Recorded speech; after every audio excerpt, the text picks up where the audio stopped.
Aujourd'hui, nous sommes heureux d'accueillir le metteur en scène Tommy Millot et la traductrice de Naomi Wallace, Dominique Ollier, pour une émission consacrée au théâtre, axée aujourd'hui sur les textes de Naomi Wallace, avant le Festival d'Avignon qui se déroulera du 29 juin au dimanche 21 juillet. En janvier 2024, Tommy Millot a été nommé directeur du Centre dramatique national de Besançon par le ministère de la Culture. Tommy Millot suit des études de scénographie à Bruxelles avant de poursuivre un cursus de mise en scène et dramaturgie à l'université Paris-Nanterre. Il fera par la suite des rencontres déterminantes, notamment avec Hubert Colas, qui l'invite à participer au festival Actoral, un festival des écritures contemporaines à Marseille. Il met en scène Lotissement de Frédéric Vossier à l'affiche du programme de la 70e édition du Festival d'Avignon, spectacle pour lequel il sera récompensé par le prix Impatience.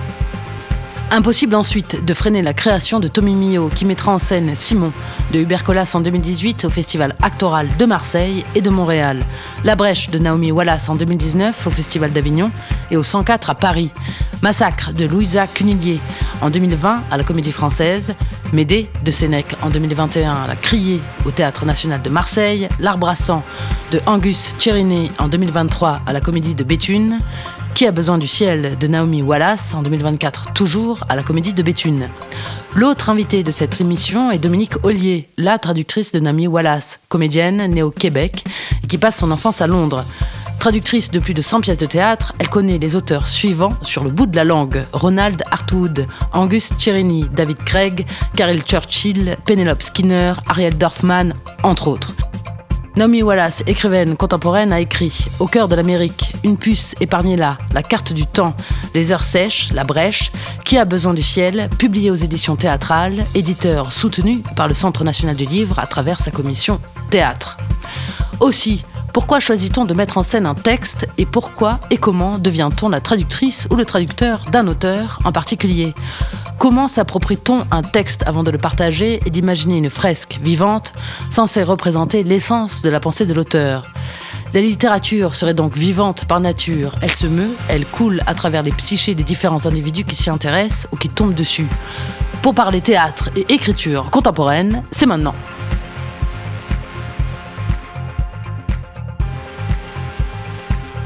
Bonjour Tommy Millot. Bonjour. Doit-on parler en premier de la rencontre avec Dominique Ollier ou de la rencontre avec Naomi Wallace ? Disons que c'est une rencontre avec une écriture dans son ensemble, avec un livre, avec un auteur, là en l'occurrence une autrice. Mais c'est d'abord une rencontre avec Dominique Ollier, puisque Dominique Ollier, c'est la traductrice de Naomi Wallace en français. Donc j'ai d'abord rencontré sa traduction avant de rencontrer complètement cette autrice qui est Naomi Wallace. Mais l'une ne va pas sans l'autre, puisque c'est grâce à Dominique Ollier qu'on peut lire les textes de Naomi Wallace en France. Donc disons que c'est une rencontre des deux, ensemble. Et comment avez-vous découvert Naomi Wallace ? Naomi Wallace, j'ai découvert Naomi Wallace alors un peu par hasard. Je venais d'entrer au comité anglais de la Maison Antoine Vitesse, qui soutient, qui finance la traduction et qui promeut les traductions de théâtre du monde entier, comme vous savez. Et j'entendais sans arrêt parler d'une pièce qui s'appelait One Flea Spare, et les gens en parlaient, mais sans beaucoup d'intérêt. Et moi, dans le même temps, j'étais une jeune traductrice extrêmement désargentée, et j'avais vraiment besoin de travail. Et donc, je dis à mon agent, trouve-moi du boulot, n'importe quoi, des mots à mots, je m'en fous, je les signe pas, mais j'ai vraiment besoin de gagner ma vie. Et au bout d'un certain temps, où elle me parlait d'un texte dont je pourrais faire un mot à mot, elle m'a dit non, finalement, One Flea Spare, c'est toi qui le traduis. Et alors je dis, attends, le texte dont tu me parles, que je vais traduire, c'est celui dont j'entends parler depuis des mois. Et quand j'ai lu, moi, la pièce, ça a été vraiment un coup de foudre. Avec les écritures, il y a des rencontres. Je trouve que ça se passe un peu comme avec les personnes. Il y a des coups de foudre. Et puis ça passe. Il y a des coups de foudre qui conduisent à des rencontres et des relations extrêmement intenses. Et puis il y a d'autres écritures qui s'apprivoisent petit à petit. Mais Naomi Wallace, c'était vraiment un coup de foudre pour son écriture qui était tellement singulière. Quand j'ai commencé à la traduire, c'était il y a très longtemps. Quel est le nom de la pièce en français ? Une puce épargnée là. Voilà. Une puce épargnée là, qui est devenu un texte qui est rentré au répertoire de la Comédie Française bien plus tard. Absolument. Ouais. Mais il a fallu donc 12 ans pour faire monter une pièce de Naomi Wallace. C'est-à-dire que c'est dire à quel point parfois les auteurs sont tellement novateurs qu'il faut beaucoup de temps pour arriver à ce qu'il soit monté. Et elle avait été montée... donc cette pièce, quand elle m'a été commandée, la traduction n'a jamais été montée. Ensuite... Comme j'ai eu un coup de cœur, un coup de foudre pour son écriture, j'ai continué à traduire d'autres pièces. Il y en a une qui a été montée de manière assez confidentielle, qui s'appelait Au pont de Poplic, qui a été montée plusieurs fois depuis, qu'elle est venue voir en France, et on s'est rencontrés donc pour de vrai à ce moment-là, et le coup de foudre littéraire, théâtral, s'est doublé d'un coup de foudre amical, et on est devenus très très proches depuis. Oui, parce qu'on rencontre, enfin moi c'est pareil, j'ai rencontré Naomi Wallace d'abord par son œuvre, d'abord par son écriture, et c'est après qu'on rencontre la personne. Après, Naomi a aussi la particularité d'être quelqu'un d'assez discret et qu'elle ne raconte pas ce qu'elle écrit, c'est-à-dire elle ne vient pas le commenter à travers la rencontre, et donc c'est vraiment une rencontre à travers cette œuvre-là. Pour moi, La Brèche, c'est pareil, ça a été un énorme coup de foudre. Quand je l'ai lu, pour moi, je n'avais jamais lu une pièce de cette trempe-là. Elle a été, pour moi, révélateur de quelque chose, et elle a changé aussi mon rapport à la lecture des auteurs contemporains. Elle est vraiment, vraiment singulière dans le paysage. Ouais. Qu'y a-t-il de si particulier dans son langage, dans sa langue à elle ? Ce qu'il y a de très particulier dans sa langue, c'est qu'elle arrive à entremêler le politique et le poétique. En fait, ce qui est assez rare dans une écriture, c'est-à-dire qu'elle est à la fois dans quelque chose qui est très écrit, d'un point de vue du son, d'un point de vue de l'esthétique, et en même temps complètement fluide, complètement naturel presque dans son écriture. Et c'est quand on travaille avec des acteurs et des actrices qu'on se rend compte que c'est pas du tout naturaliste ni réaliste, et qu'en fait c'est complètement choisi et écrit, puisque le son chez Naomi Wallace fait du sens, et que le sens chez Naomi Wallace fait du son. Et c'est assez rare de rencontrer ça. C'est ça. Elle a commencé, Naomi, par être poète.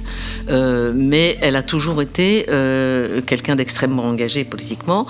Et quand elle a commencé à écrire des pièces, son écriture, elle a bougé. Moi, entre Une puce épargnée là et La Brèche, j'aime bien prendre ces deux pièces-là parce qu'il y en a une qui, pour moi, est la pièce que je préfère de Naomi Wallace.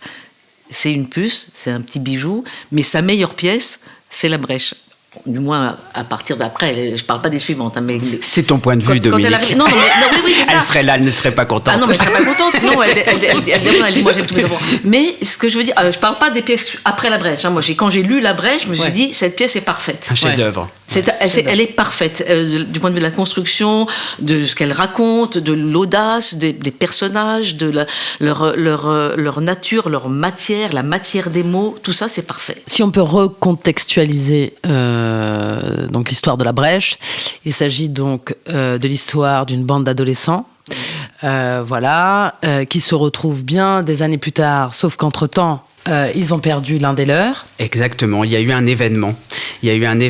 La pièce, elle est construite entre deux temporalités, les années 70 et les années 90, dans une Amérique profonde, qui est celle du Kentucky, qui est là où elle est originaire, parce que La Brèche est le premier volet d'une trilogie qu'elle écrit aussi à partir d'elle-même, à partir d'histoires qu'elle a vécues dans ce territoire qu'est le Kentucky, complètement ancré. Et donc, entre ces années 70 et ces années 90, il nous manque un bout, nous, en tant que spectateurs, spectatrices. Et donc, ça nous tient en haleine, évidemment.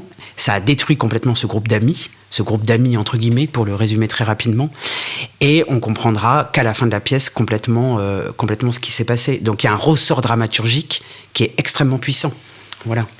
Il y a une structure qui est vraiment celle de la tragédie, c'est-à-dire que dans la première scène, on a tous les éléments pour que la tragédie n'advienne pas, sauf que on a aussi tous les rouages qui font qu'on sait que ça ne peut pas ne pas advenir. Donc c'est vraiment très très très très très très puissant comme pièce. Donc on est très actif, c'est-à-dire on est très actif sur l'histoire, puisque forcément elle se construit sous nos yeux, et ça c'est une théâtralité assez forte de mon point de vue, parce que Naomi écrit, justement, tu te disais, Dominique, elle était poète, elle raconte elle-même, donc c'est vraiment pas pour la trahir, qu'elle aimait beaucoup la poésie, mais qu'elle s'ennuyait beaucoup à écrire de la poésie, puisqu'elle était bien seule à écrire de la poésie, et donc elle s'est mise à écrire du théâtre aussi pour être avec des gens, et travailler avec chacun et chacune, et c'est ça qui se ressent dans son écriture, c'est-à-dire son désir de faire travailler des interprètes Parce que l'écriture théâtrale a cette particularité que oui, elle est imprimée dans des livres, et c'est très important, puisque ce sont après des objets qu'on peut garder, mais l'écriture théâtrale est destinée quand même à être vivante, donc à être prise en charge par des êtres vivants. Parce qu'elle-même a mis en scène ses propres textes. Non, elle met pas en scène ses propres textes, elle est vraiment à l'endroit de l'écriture, mais elle est à l'endroit de l'écriture en pensant au plateau. Et moi qui travaille du coup maintenant depuis quelques années avec Naomi Wallace sur cette première pièce, sur la deuxième qui était Qui a besoin du ciel, et la troisième qu'elle va commencer à écrire dans cette trilogie du Kentucky, on pourrait l'appeler comme ça, la trilogie, c'est sympa. Et puis ça fait rêver. Disons qu'elle est toujours dans un travail d'aller-retour entre le plateau et son écriture. Elle est sans arrêt à l'écoute de ce qui est en train de se passer dans la salle de répétition. Et ça, c'est pareil, c'est très agréable avec Naomi Wallace. Ça n'arrive pas toujours. Moi, j'ai monté plusieurs... Et c'est pas un reproche du tout, c'est juste que c'est des personnes différentes. Avec certains auteurs, avec certaines autrices, il n'y a pas eu ce rapport-là, puisqu'il n'y a pas eu ce désir complètement d'intervenir sur le plateau. Alors, Naomi Wallace ne vient pas faire la mise en scène, mais on travaille ensemble. C'est-à-dire que vous réécrivez ensemble. Ça peut arriver qu'on réécrit entre guillemets, c'est-à-dire moi je ne réécris rien, c'est-à-dire je lui fais des retours sur ce qui se passe sur scène. Parfois il peut arriver qu'on change l'ordre d'une scène par exemple pour que le fil dramaturgique soit plus abouti, plus concret, parce que les deux pièces, que ce soit La Brèche ou Qui a besoin du ciel, c'était des premières mises en scène.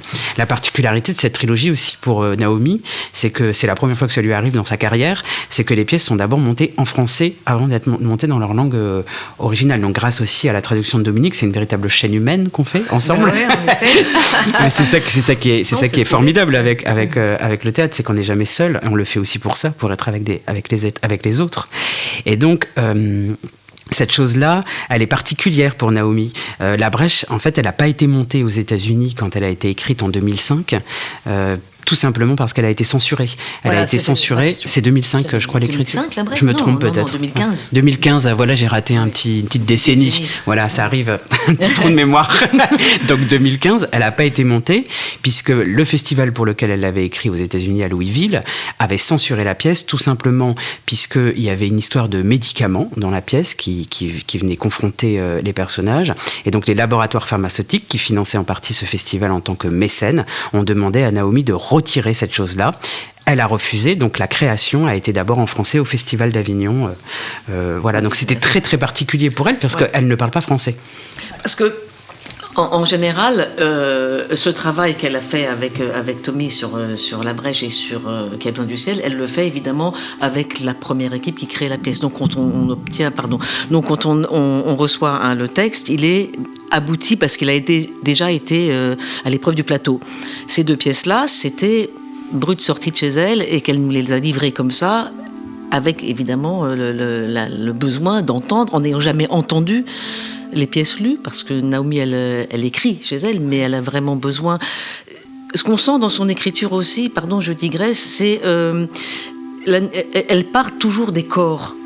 Tu dis qu'elle écrit pour le plateau, et c'est vrai, parce qu'elle écrit pour des acteurs, parce qu'elle écrit pour des corps, et c'est pas un théâtre d'idées, c'est toujours le concret, c'est toujours le corps qui passe en premier, et c'est de là que viennent les idées, c'est de là que vient l'engagement, c'est de là que vient le message. Horreur de ce mot, et moi aussi.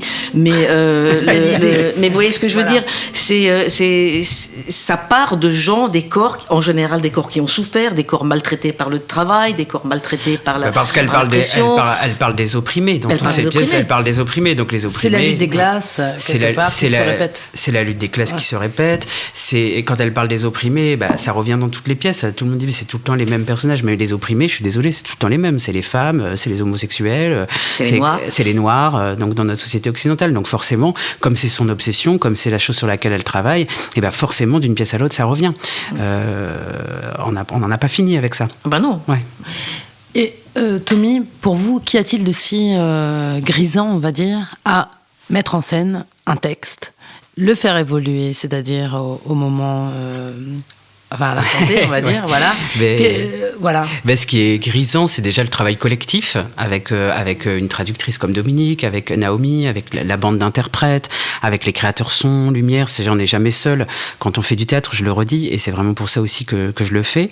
Et puis ce qui est grisant dans la mise en scène, par exemple, d'une pièce de Naomi Wallace, c'est qu'il n'y a pas de précédent. C'est-à-dire qu'elle n'a jamais été mise en scène. Alors j'ai fait petite prétention-là, que j'aime beaucoup, que j'assume complètement. Ce qui est grisant, c'est qu'on n'a pas de... Quand on crée du répertoire, quand on retravaille du répertoire, comme quand j'ai monté Médée de Sénèque, c'est-à-dire il y a plein de précédents, il y a plein de figures de Médée. Médée, elle est dans la littérature, elle est partout dans le cinéma, elle est partout dans la peinture, elle est partout dans la musique, alors que là, les personnages de Naomi Wallace, on ne les connaît pas. Donc forcément, il y a un inconnu, un vertige qui est grisant et qui est donc ce résultat-là. Et aussi, ce qui est intéressant, c'est de travailler avec quelqu'un qui écrit, parce que moi, j'ai une grande fascination pour les écritures, pour la littérature. J'ai eu accès à la littérature assez tard. C'est quelque chose qui ne faisait pas du tout partie de mon cercle familial. Donc, j'ai cette chose-là, ce rapport aux mots, ce rapport aux auteurs, ce rapport aux livres, qui est assez viscéral, qui est un besoin absolu pour moi, définitif, vraiment.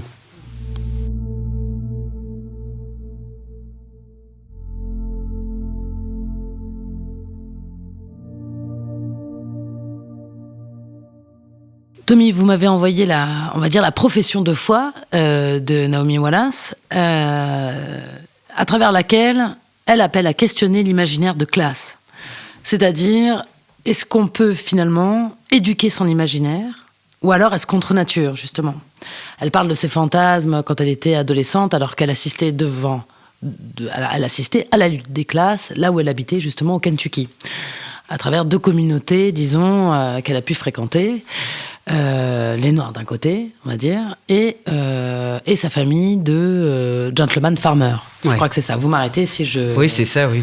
Il faut contextualiser, parce que forcément, c'est les États-Unis, c'est les années 70, c'est aussi un contexte politique. Mais c'était quelque chose de cet ordre-là, oui. Elle venait d'un milieu très favorisé, et elle racontait que derrière la colline... Vas-y, complète, je vois Dominique que tu... Elle était en fait d'entrée de jeu dans une espèce de quel est le mot que je cherche Charrière. Le paradoxe. Parce qu'elle était effectivement d'un milieu très favorisé par son père, propriétaire terrien aux États-Unis, mais sa mère était working class, comme elle dit. Sa mère était hollandaise, communiste, et lui a toujours fait lire Alex Baldwin quand elle avait 14 ans. Quoi. Voilà. Donc elle porte un paradoxe. Elle part un paradoxe en elle-même, parce qu'elle dit elle-même, moi j'ai toujours eu double culture. Quoi. Oui, voilà. oui. Et c'est plutôt valorisant. C'est plutôt ce qui est très intéressant. Ouais. Mais c'est sûr que cette profession de foi de Naomi Wallace, quand elle dit qu'on est responsable de nos imaginaires, je crois qu'on est effectivement responsable de nos imaginaires et de ce qu'on a envie et de ce qu'on a envie de décider. Lire le livre, la culture, c'est pas simplement pour faire joli. En fait, ça raconte quelque chose. On voit bien que la démocratisation culturelle, c'est nécessaire. En fait, un pays qui abandonnerait ça, je ne sais pas vers quoi il irait. On en a certainement des exemples. Mais la culture vivante, la culture contemporaine, être dans la création, donner les moyens aux artistes d'être responsables de nos imaginaires, de réfléchir, de penser, c'est ce qui fait notre condition humaine. Si on n'a plus ça, je ne vois pas vraiment vers où on va. C'est l'obscurantisme total. On va vers le divertissement et l'abêtissement. Oui, mais le divertissement, c'est pas contradictoire, c'est quelque chose de... On se divertit, il n'y a pas de souci. Moi, j'ai rien contre le divertissement, bien au contraire, j'adore me divertir. Mais c'est plus complexe que ça. Je veux dire, l'imaginaire, c'est au-delà de la culture, c'est qu'est-ce qu'on raconte. Ouais. Qu'est-ce qu'on raconte. C'est un élan déjà qui vient et qu'on peut peut-être là aussi mouler, ou qu'on peut peut-être questionner. Exactement. Justement, et qui peut se transformer en art, en action politique. Exactement. En engagement. Voilà. L'un pouvant aller avec l'autre, et l'un allant avec l'autre dans le cas de Naomi, évidemment. Ouais, c'est ça. Et c'est pour ça aussi que moi, je m'intéresse tellement aux auteurs et aux autrices qui écrivent aujourd'hui, parce que la culture de patrimoine, c'est formidable, mais la culture de patrimoine, ça va nous mener nulle part. Je veux dire, un pays... ça décrivait des rapports de force, on va dire, rapports de force peut-être au 18e. Exactement. Et puis, de toute façon, pour le dire très bêtement, et j'aime bien le dire, on aime beaucoup nos auteurs de patrimoine, que ce soit Molière ou Racine, mais on oublie qu'un jour, c'était des auteurs contemporains qui écrivaient sur la société dans laquelle ils vivaient. Donc c'est super, mais continuons à donner la place aux auteurs ayant une politique de ça, puisqu'une politique de ça, on voit où ça peut nous conduire, à la réflexion, à la pensée. Ça veut pas dire se dire d'être binaire, mais ça amène à la réflexion et à être doté de pensée, ce qui est notre condition, encore une fois. Tu vois, on est des animaux, mais merde, on pense, quoi. Ah ouais. Justement, j'allais vous poser une autre question. Pensez-vous que la matière littéraire serait peut-être plus dense du moins plus riche en contraste, dans des régions qui seraient éloignées des capitales, comme dans le Kentucky, ou peut-être où Naomi Wallace, disons, a grandi. Et disons que la lutte des classes est plus tangible, plus sensible. Tangible, plus sensible. Voilà. C'est une question ouverte. Alors là, en fait, j'ai pas de réponse. J'ai l'impression que quand on a la pâle les ornières et quand on a l'esprit ouvert, Naomi et la curiosité et la pensée, où qu'on soit, on la voit, la détresse, on la voit, l'oppression, on voit les méfaits du capitalisme, du patriarcat, etc. Alors, est-ce qu'on le ressent plus dans son corps, dans ces régions-là? C'est possible. Honnêtement, je ne saurais pas répondre. Moi, je n'ai grandi que dans des capitales. J'ai grandi à Montréal, à Londres, à Paris. Donc, je ne sais pas. Toi, tu as grandi ailleurs? Moi, j'ai grandi à Armentières, donc un territoire désindustrialisé, extrêmement sinistré à l'époque, même si aujourd'hui, le territoire a repris des couleurs. Mais oui, on le sent. Après, on ne va pas faire une comparaison entre les Hauts-de-France, comme on appelle ça aujourd'hui, mais à l'époque c'était quand même le Nord-Pas-de-Calais et le Kentucky, mais il y a certainement quelque chose d'inconscient qui nous rapproche peut-être avec Naomi Wallace, de ces territoires un peu désindustrialisés, abandonnés, mais j'ai pas complètement la réponse non plus. Mais forcément il y a une tension forte à ces endroits-là, et c'est pour ça que la décentralisation culturelle, etc., a du sens. Elle a vraiment du sens. Alors peut-être qu'il faut la réinterroger, je ne dis pas le contraire, mais elle a du sens. C'est peut-être ça la réponse, c'est que selon ce à quoi tu as accès comme culture, évidemment, tu as l'esprit qui s'éveille davantage ou pas. Donc, est-ce que dans ces régions rurales, reculées, on n'a pas accès à la culture, et donc il faut faire l'effort d'aller la chercher pour nourrir son imaginaire, pour se forger une pensée, une réflexion? C'est possible. C'est possible. Après, ouais, c'est vraiment ça. C'est à l'endroit, pour revenir à la question que tu posais, c'est l'endroit de nourrir nos imaginaires. Alors forcément, peut-être que la démarche, elle est plus importante. Après, quand même, il y a un maillage. C'est pour ça que c'est très difficile avec les États-Unis. Il y a un maillage quand même sur le territoire français de la culture qui est immense, qui a été un choix à un moment donné, il faut continuer à se battre absolument pour que ça continue d'exister. Et sinon, je ne sais pas encore une fois, ce qui va pouvoir advenir. Et on n'a que ce qu'on mérite, quoi. À un moment donné, il faut se battre pour, sinon on n'aura que ce qu'on mérite, quoi. Voilà. Un metteur en scène militant, une traductrice militante aussi. Dominique, comment, vous en avez parlé tout à l'heure, vous parliez de coup de foudre avec un auteur, avec le texte, et y avait-il chez vous un fil rouge qui aurait pu vous conduire à devenir la traductrice de tel auteur plutôt qu'un autre? Je ne sais. En fait, je suis devenue déjà traductrice par hasard, puisque j'étais comédienne et j'ai traduit des pièces uniquement pour pouvoir faire lire des pièces qui me plaisaient aux copains qui avaient envie de les lire. Il y a deux choses. Il y a d'une part le choix de traduire telle ou telle pièce. Moi, j'aime bien traduire une écriture qui ressemble à rien de ce que j'ai rencontré avant. Quand on me demande comment tu choisis, quand je lis un texte qui ne ressemble pas à quelque chose que j'ai déjà lu, ça m'intrigue, ça me donne envie.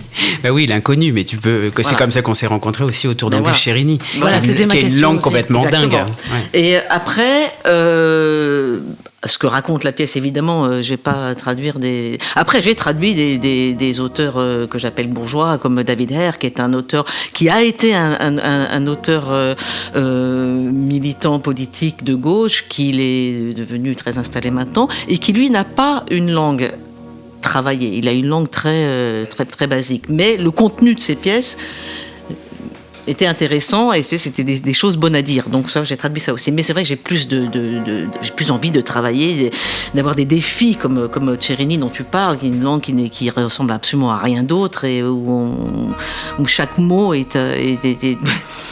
plonge dans des abîmes de perplexité parce que c'est le son qui fait du sens. Voilà. Donc le fil, c'est ça, c'est les rencontres. Après, quand je m'entends bien avec les auteurs, parce qu'on se parle toujours, forcément, une amitié nourrit l'envie de continuer à traduire, de progresser. Parfois les questions influent sur l'écriture elle-même, les questions de traduction que je peux poser leur font penser que peut-être on pourrait dire autrement. Donc tout ça, c'est très savoureux. Il y a un travail d'aller-retour qui est constant. Avec Naomi, il y a ce travail avec certains auteurs qui sont ouverts à ça, parce qu'il y a des auteurs qui se foutent éperdument de savoir ce qu'on fait de leur traduction. J'ai entendu un auteur dire mais je reçois des traductions de mes pièces, mais qu'est-ce que j'en ai à faire? Moi, je m'en fous, je comprends de toute façon. Ils font ce qu'ils veulent. C'est quand même bizarre, ça, tu vois. Mais moi, ça me sidère. Mais il y a un auteur que je n'ai jamais traduit personnellement, mais j'ai entendu dire ça vraiment. Moi, je m'en fous. Alors, ce qui est génial quand même avec la traduction, comme quand on travaille tous les deux, ou comme quand j'ai travaillé sur la pièce de Louisa Cunillet pour la Comédie Française avec Laurent Gallardo qui a traduit du coup le catalan vers le français, c'est que tout d'un coup se pose la question de l'autre, des frontières et comment on abolit justement ces frontières pour faire passer les écritures. Donc la traduction, c'est complètement un geste, quoi. Mais Dominique est la première à traduire, et puis je dirais que la mise en scène est aussi une forme de traduction. Donc c'est vraiment un travail en commun. Ouais. Exactement.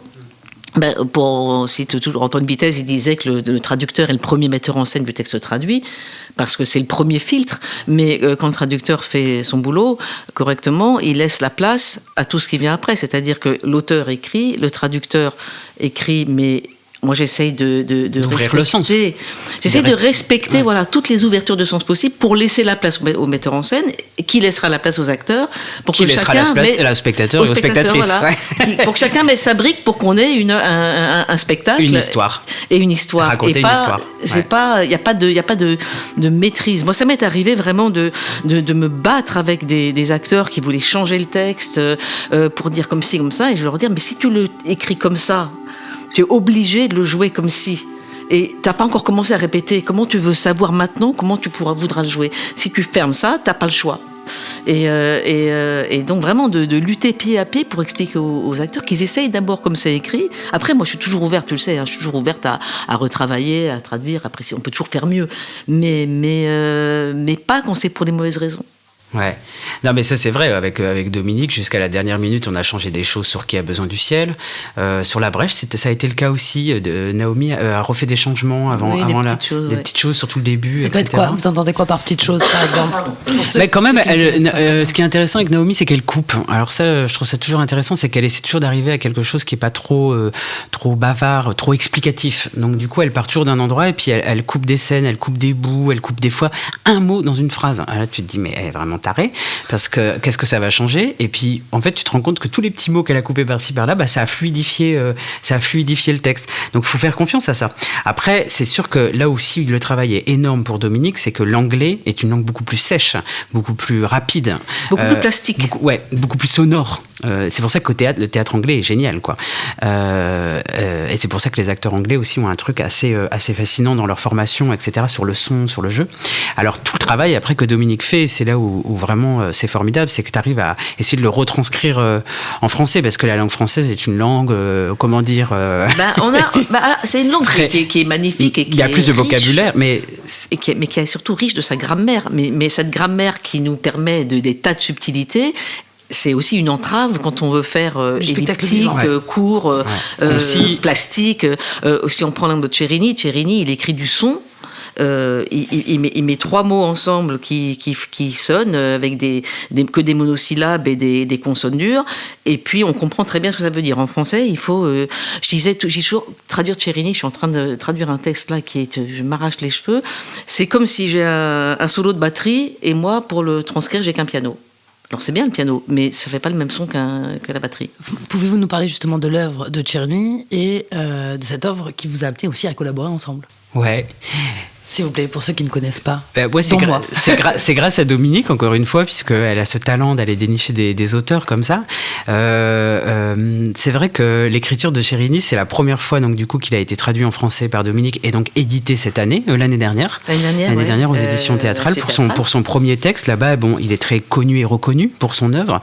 Et puis disons que l'écriture de Chérini, c'est pas du tout comme celle de Naomi Wallace, mais il y a quelque chose de tellement puissant dans la langue, au niveau du son, comme le dit comme le dit Dominique, on a travaillé ensemble sur cette pièce. Bon, le travail avec les acteurs et les actrices, là en l'occurrence ces 3 actrices, il était très intense puisque il fallait quand même réussir à travailler cette langue sans venir lui imposer un autre rythme. C'est-à-dire que c'est l'auteur vraiment qui impose son rythme. Donc si on va jouer contre lui, on est dans la merde, quoi. Franchement, c'est impossible. Donc c'était ça qui était complètement fascinant avec lui. Et puis le contenu politique de ce qu'il raconte sur les violences domestiques, sur les opprimés justement, qui sont encore une fois là des femmes, et sur la violence, quoi, parce que il a vraiment subi ces violences, lui, à plein d'égards, à plein d'endroits, et il a essayé de le retranscrire dans ce texte qui est d'une puissance folle, ouais, vraiment. Donc moi, ce qui m'a plu, bon, pour l'anecdote quand même, quand Dominique m'a envoyé le texte, j'ai dit qu'est-ce que c'est que ce truc? Non merci, j'ai rien compris. Je l'ai renvoyé parce que vraiment, j'ai lu la première page, j'ai dit on bite rien ton machin là, c'est n'importe quoi cet auteur, tu t'es planté. et puis elle insistait un petit peu, tout ça, et j'y suis revenu, et du coup je le lisais, donc du coup dans ma tête, je lisais 1 page, 2 pages, et puis je me disais non, je comprends rien, je remettais le texte sur le côté, et puis un jour je me suis dit bon allez, je vais l'imprimer ce texte, je vais le sortir de l'ordinateur, et puis je vais le lire à voix haute. Et c'est comme ça, c'est-à-dire c'est vraiment en le lisant à voix haute tout seul, donc j'ai fait mon petit théâtre dans ma petite chambre, et c'est comme ça que j'ai commencé à m'amuser avec ces mots, et c'est devenu, et là j'ai rappelé Dominique tout de suite, j'ai dit c'est incroyable, je veux le faire tout de suite, c'est pour moi. Mais c'est ça, mais toi tu dois le lire à voix haute t'as dû le lire à voix haute pour l'entendre, pour le comprendre. Moi il y a certaines répliques que je ne... C'est pareil, sur le papier, je comprends tous les mots, mais si je les mets ensemble, je comprends rien. J'envoie à des copains anglais, traducteurs dans le sens, je dis tu peux m'aider parce que j'ai un truc là, et ils me répondent je vois le problème, on va dire abscon, et ne m'aident pas du tout. Et en fait, c'est en me le disant moi aussi à voix haute, et en entendant le son et en essayant de voir l'effet que ça produit sur moi, que j'essaie de trouver des sons qui produiseraient un effet similaire sur le spectateur français. Là, le texte que je traduis en ce moment, c'est un seul en scène parce qu'il est performeur aussi, qu'il a joué lui-même, je sais. Chérini, toujours. Chérini, ouais. Et donc, je lui ai dit, écoute, c'est 15 pages. Ça fait 4 mois que je suis dessus, 15 pages. Je lui ai dit, j'y arrive pas. Est-ce que tu as une captation de quand tu l'as joué? Il m'a dit, oh là là, oui, je dois voir ça quelque part, mais mon Dieu, il m'a envoyé la captation, et de l'entendre, lui, le jouer, ça m'a permis de le traduire. De dénouer pas mal de trucs, ouais. Ouais, c'est complètement, c'est une langue vraiment, encore une fois, comme quand j'ai eu le coup de cœur avec Naomi Wallace, c'est quelque chose que j'avais jamais lu, que j'avais jamais rencontré de la part d'un écrivain, et donc forcément cet inconnu, je crois que c'est ce qui nous rassemble aussi avec Dominique, nous donne envie en fait, parce que le saut dans l'inconnu est toujours quelque chose d'extrêmement grisant, comme tu disais au début, tu vois. Parce que sinon on s'ennuie si on fait que ce qu'on connaît. C'est clair. Alors, j'ai une question pour revenir à quelque chose de plus... pas de plus sombre, mais qui peut être aussi grisant. Mais Tommy Mio, pour vous, le tragique, c'est quoi? C'est la vie. Puisque, en fait, la vie, elle est par essence tragique. On la rencontre tout le temps, la tragédie. Donc c'est comme la pièce de Qui a besoin du ciel. Pour compléter un petit peu ce que tu dis, Qui a besoin du ciel, c'est une tragicomédie. Et enfin, c'est pas comme ça que le dit Naomi Wallace, mais c'est ce que moi je trouve. Elle dit souvent qu'elle écrit des comédies noires. Elle est rigolote, elle dit comédie noire pour qu'on puisse les éditer et qu'on les joue, mais sinon c'est pas vraiment des comédies noires quand même, c'est plutôt des tragicomédies. Elle pitch bien. On voit que c'est une américaine. Quand on lui dit c'est trop dur, c'est trop violent, sombre, c'est violent, c'est trop violent, elle dit ah bon, parce que la vie c'est pas violent. Oui, voilà, elle est comme ça. Après, violent, c'est la vie, c'est oui, mais la réalité. La tragédie, ça n'est pas le drame. Disons que c'est pas dramatique. La tragédie, ça peut être sublime. Ça peut être des moments aussi d'espoir à travers la tragédie. Et c'est pour ça qu'elle ressemble beaucoup à la vie, puisque c'est le chemin qu'on cherche toutes et tous, je pense, à travers cette condition, la condition humaine qui est la nôtre. Alors là, ce que je dis, ça paraît complètement dark, mais au contraire, je pense que c'est aussi extrêmement lumineux. Et la tragicomédie, pour moi, c'est vraiment ce qui est le plus intéressant par rapport à ce qu'on vit. Donc je dirais que c'est ça la réponse. Et pour vous, Dominique ? Il a tout dit. Non, sans blague, la tragédie. Fait la faillotte. La tragédie, c'est le désespoir. Voilà. Moi, la tragédie, c'est le désespoir. C'est pas notre finitude. Pour vous, la tragédie, ce serait le désespoir. Ce serait le désespoir. C'est-à-dire, c'est l'impuissance et c'est l'incapacité à agir, à influer sur la tragédie qu'on voit se dérouler. Donc la tragédie, oui, ce serait le désespoir. Bah, dans la tragédie antique, c'est ça. C'est-à-dire, on ne peut pas agir sur ce qui nous arrive. Voilà. Mais la tragédie contemporaine, ce serait plutôt la tragicomédie alors. mais c'est intéressant parce que nous, on a dans notre culture française, on a vraiment deux genres bien distincts. On a Racine et Molière, on a la tragédie, on a la comédie, alors que dans le théâtre anglo-saxon, c'est toujours mêlé. C'est-à-dire que Shakespeare, c'est jamais... Dans la tragédie d'Hamlet, il y a des clowns. Dans les comédies de Shakespeare, il y a des choses absolument terribles. C'est toujours mêlé. C'est très franco-français, oui, parce qu'aussi Shakespeare, par rapport à l'histoire, l'influence aussi de la tragédie antique, qui est très noble, etc.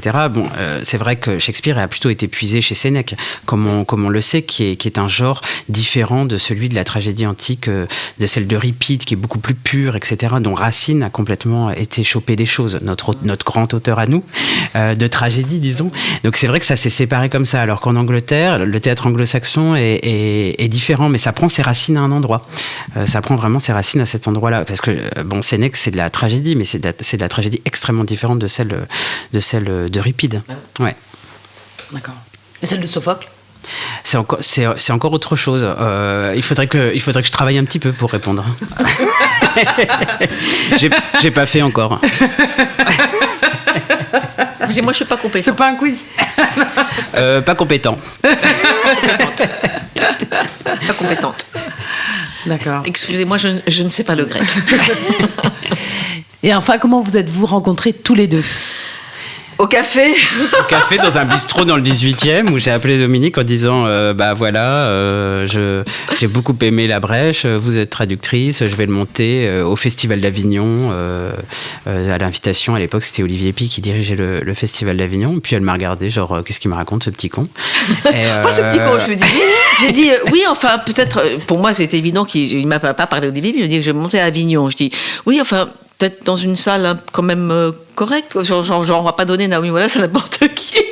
Sois pas condescendante. Je pensais dans le in et je dis oui, très bien. Et puis 4 mois après, il m'a dit bon c'est bon. Non, elle était. Non, mais c'est normal parce que elle a ce truc, Dominique, où elle a ce truc viscéral où quand elle traduit un auteur, c'est aussi une partie d'elle. Donc du coup, elle est extrêmement vigilante au sens de la pièce, etc. Quand elle donne les droits, puisque c'est des droits, c'est aussi avec les Américains, il y a un dispositif, disons un petit chemin avec les droits d'auteur qui est un petit peu différent d'une autre. Ouais. Ouais, non, mais c'est-à-dire que c'est normal quand on est, toi, tu vois, tu demandes à des acteurs, tu fais pas jouer par n'importe qui, donc c'est pareil, tu vois que ton travail, disons que je me sens une responsabilité par rapport aux auteurs que je traduis, de pas les laisser monter n'importe comment par n'importe qui, quoi, voilà. Non, mais c'est tout à ton honneur. De toute façon, après moi, ce que j'ai expliqué à Dominique quand on s'est rencontrés, c'est ce qui m'intéresse, et d'autres font complètement autre chose, et c'est tant mieux, et qui savent le faire, c'est tant mieux. Moi, je sais pas du tout le faire, je ne sais pas raconter une histoire, disons, que je viendrais dénaturer. Si je monte Naomi Wallace, c'est pour raconter ce que raconte Naomi Wallace, et travailler avec Naomi Wallace. C'est pas pour adapter le texte de Naomi Wallace. Mais ça, c'est le travail que je mène. D'autres font autre chose, et ils le font très bien.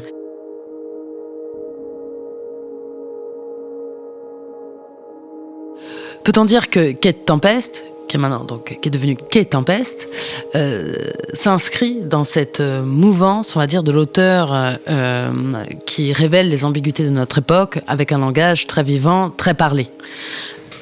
En tout cas, son écriture est une écriture du manifeste. C'est peut-être plus c'est encore plus des coups de poing. Avec un travail sur la langue qui est vraiment, comme tu disais, très très très très poussé, très précis. Moi, la première fois que j'ai lu Brave New Ancients, je ne sais pas comment ça a été traduit le titre en français. Je me suis dit faut traduire ça, mais comment on fait?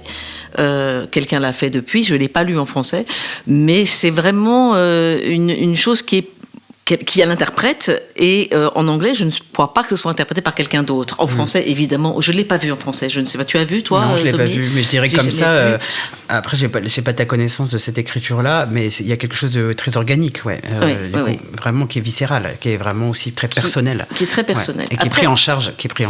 Et elle a écrit des pièces aussi à plusieurs personnages, que j'ai personnellement trouvé moins percutantes que c'est son premier travail comme ça, qui est plus de la poésie, de l'oratorio, du manifeste. Mais oui, en tout cas, c'est quelqu'un qui travaille sur les mots, sur le son, et qui interroge le passé pour parler du présent et de l'avenir. En cela, il y a peut-être effectivement un tout petit point commun, parce que je reviens à Naomi Wallace. Naomi, quand je l'ai rencontrée, elle disait toujours, ses pièces étaient toujours situées dans une époque. Une puce épargnée là, c'est pendant la peste noire en Angleterre, et les heures sèches, c'est dans les années 30. Et elle disait toujours que de situer ces pièces dans le passé, ça nous lui permettait de mieux parler d'aujourd'hui. Pour prendre une distance, en fait. Pour prendre une distance, c'est dramaturgiquement, elle se sert de ça. C'est comme quand elle se sert des deux époques dans la brèche. C'est un ressort d'écriture, ouais. Elle est puissante là-dessus.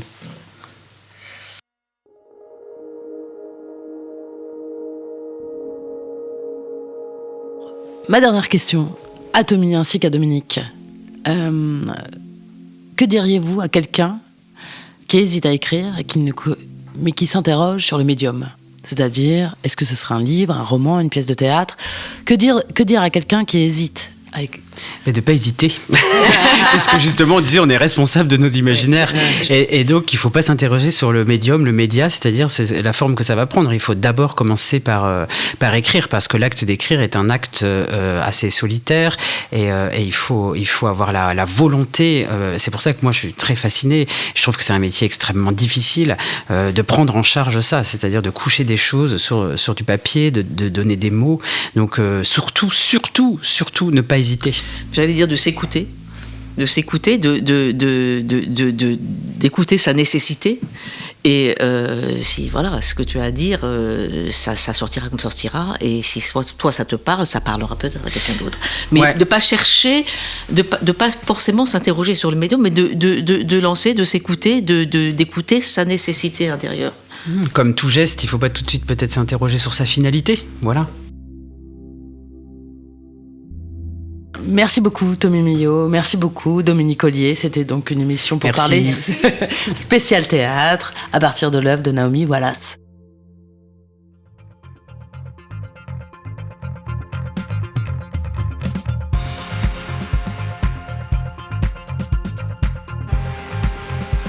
On pourra découvrir L'intruse et les aveugles de Maurice Maeterlinck, prix Nobel de littérature, mise en scène par Tommy Millot à la Comédie Française en janvier 2025. À partir d'octobre, Dominique Ollier jouera dans L'Arbre à sang, une pièce de Angus Tcherini qu'elle a également traduite dans le cadre d'une tournée nationale, mise en scène par Tommy Millot au Festival Actoral et au Nouveau Théâtre de Besançon. Entre-temps, la pièce La Splendeur, de Tcherini toujours, sera lue au Festival La Mousson d'été fin août. Je remercie Tommy Millot, Dominique Ollier d'avoir partagé et transmis leur désir de découvrir des histoires de notre temps qui prouvent que la littérature vit et propose plusieurs entrées selon la sensibilité et la conscience qui ne seraient pas neutres. Et si nous sommes confrontés à la finitude de notre condition, nous questionner permet de gagner du temps sur la tragédie. Je remercie également Laurent Barden qui a réalisé cette émission.